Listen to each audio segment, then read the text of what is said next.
को पड़ोसी म्यांमार ने दिया तगड़ा झटका।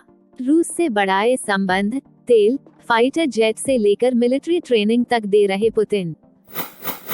म्यांमार की सेना और वहां की विद्रोही जातीय समूहों के बीच गृह युद्ध चल रहा है। इसी बीच अब खबर आ रही है, जुंटा जो कि वर्तमान में म्यांमार की शासक है, चीन पर अपनी निर्भरता को कम कर रही है।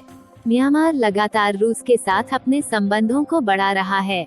साथ ही अब म्यांमार में रूस अब तक का सबसे बड़ा डिफेंस सप्लायर बनकर सामने आया है और म्यांमार की सेना को रूस के द्वारा ट्रेनिंग भी दी जा रही है।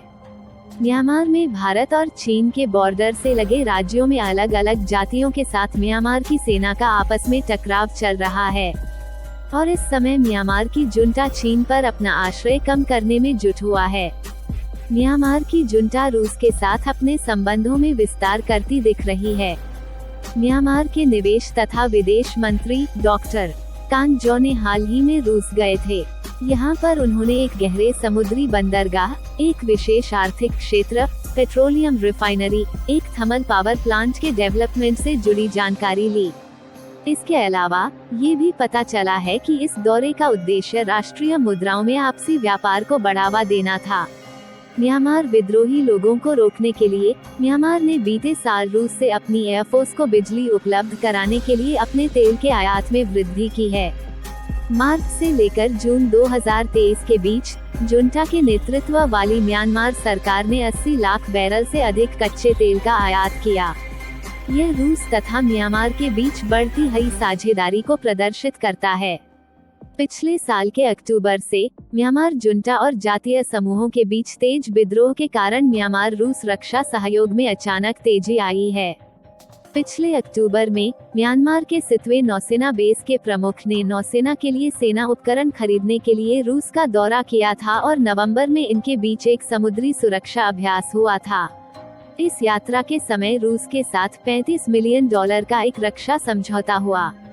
बता दें कि भारत ने अपने पूर्व के राज्यों के साथ संपर्क के लिए सितवे में बंदरगाह बनाया है और इस सितवे शहर के ऊपर कब्जे के लिए म्यांमार की सेना और अराकान सेना के बीच लड़ाई चल रही है, जिस पर भारत ने बारीकी से नजर बनाई हुई है और इसी दौरान रूस म्यांमार के सैन्य उपकरणों का सबसे बड़ा सप्लायर बनकर ऊपर आया है। इसमें सुखोई लड़ाकू विमान और रॉकेट लॉन्चर शामिल हैं, जिनका कुल मूल्य $406 मिलियन है। फरवरी 2021 में सरकार बदलने के बाद से म्यांमार जुंटा प्रमुख मिनांग हलिंग 3 बार रूस जाकर आ चुके हैं। एक्सपर्ट के अनुसार रूस 2 निजी सैन्य कंपनियों वैगनर और वेगा स्ट्रेटेजिक सर्विसेज के द्वारा म्यांमार को स्नाइपर और ड्रोन की ट्रेनिंग में मदद दे रहा है और इन कंपनियों के अनुभवी लोग म्यांमार में जमीन पर भी मौजूद हैं, विशेषकर उन राज्यों में जहां जातीय समूह सक्रिय हैं। तो दोस्तों, कैसी लगी आपको ये वीडियो हमें कमेंट में जरूर बताएं और साथ ही अगर आप इस चैनल पर नए हैं तो इसे सब्सक्राइब अवश्य करें, क्योंकि इससे हमारी बहुत बड़ी मदद हो जाती है। तो आज के लिए बस इतना ही, मिलते हैं हमारी अगली वीडियो में एक नए टॉपिक के साथ।